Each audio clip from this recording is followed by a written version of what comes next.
June 30 దేవుని వాగ్దానం.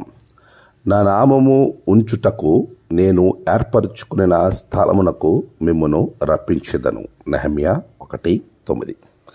మన ప్రభువైన యేసుక్రీస్తు నామములో మీ అందరికీ ఈ ఉదయము శుభములు తెలియచేయచ్చు ఉన్నాను. ప్రియులారా, దేవుని మహాకృపను బట్టి మరొక నూతన దినము మన జీవితాల్లో దేవుడు అనుగ్రహించాడు. ఈ ఆదివారపు దినమున ప్రభు సన్నిధిలో జూన్ నెల చివరి రోజు మన జీవితాలకు ఎంతో ఆశీర్వాదకరం.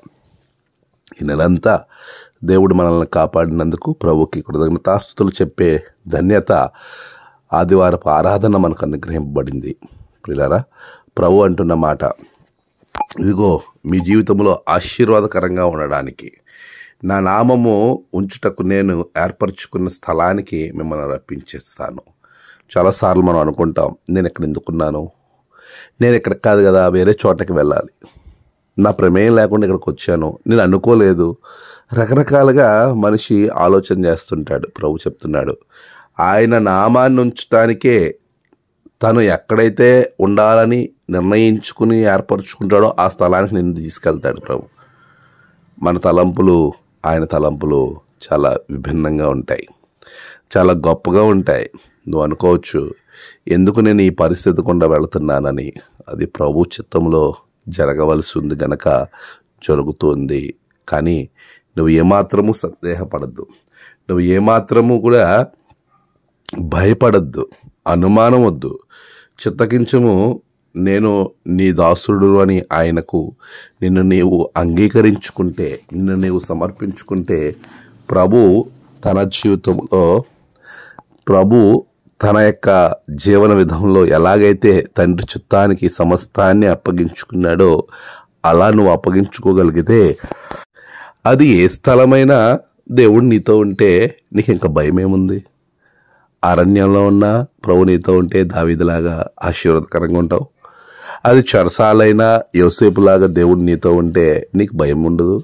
అది అగ్నిగుండమైనా, లేకపోతే దేవుడు నీతో ఉన్నటువంటి పరిస్థితి ఉన్నప్పుడు, ఆ యొక్క అగ్నిగుండంలో పడవేయబడినప్పుడు ఏ విధంగా అయితే దేవుడు వారితో ఉన్నాడో, సింహపు బోనైన భక్తుడితో దేవుడు ఉన్నాడు. ఎక్కడికి వెళ్ళినా దేవుడు ఉన్నప్పుడు భయం ఎందుకు? ప్రభు సన్నిధిలో ఒకటే ప్రార్థన, ఏ స్థలమైనా నేను ఎప్పుడు ప్రభువును కోరుకునేది అదే. ఏ స్థలమైనా, ఎక్కడైనా, ఏ స్థలం ఉన్నందుకైనా సరే నన్ను పంపించు ప్రభువా, నేను ఉండడానికి ఇష్టమే, కానీ నువ్వు నాతో ఉండాలి. ఇలాగున మనం దేవునికి సమర్పించుకోగలిగినప్పుడు ప్రభు మన జీవితంలో గొప్ప కార్యాలు చేస్తాడు. ఆమేన్. ప్రార్థన. పరిశుద్ధుడా, ప్రేమగల తండ్రి, గొప్ప దేవ, గడిచిన కాలం మీరు తోడుగా ఉన్నారు. మేము ఏ స్థలం అందైనా ఉండొచ్చు, కానీ మాతో మీరు ఉండాలి. అలా ఉన్నప్పుడు ఆశీర్వాదకరంగా ఆ స్థలం మార్చబడుతుంది. నీవు ఉన్న స్థలము బేతేలు అనబడుతుంది నాయన. ఆ విధమైనటువంటి ఆశీర్వాదం నీ బిడ్డలకు దయచేయండి. ఈ దినము వారి ప్రయాణాల్లో, పనులలో అన్నిటిలో మీరు తోడు ఉండండి. నేటి జన్మదినము, వివాహదినము, ఆయా విశేష దినములు జరుగుతున్న బిడ్డలకు మీరు తోడుగా ఉండండి. ప్రభు, తమ ప్రియులు కోల్పోయిన వారి కుటుంబాలకు ఆదరణ దయచేసి ఈ దినములతో ప్రతి ఒక్కరిని ఆదివారపు ఆరాధనలో పాల్గొనింపజేసి వారిని దీవించుమని క్రీస్తు పేరట అడిగి వేడుకొంచున్నాం తండ్రి. ఆమేన్. తండ్రి, కుమార, పరిశుద్ధాత్మ త్రియేక దేవుని దీవెన మీకు తోడుగా ఉండి నడిపించునుగాక. ఆమేన్.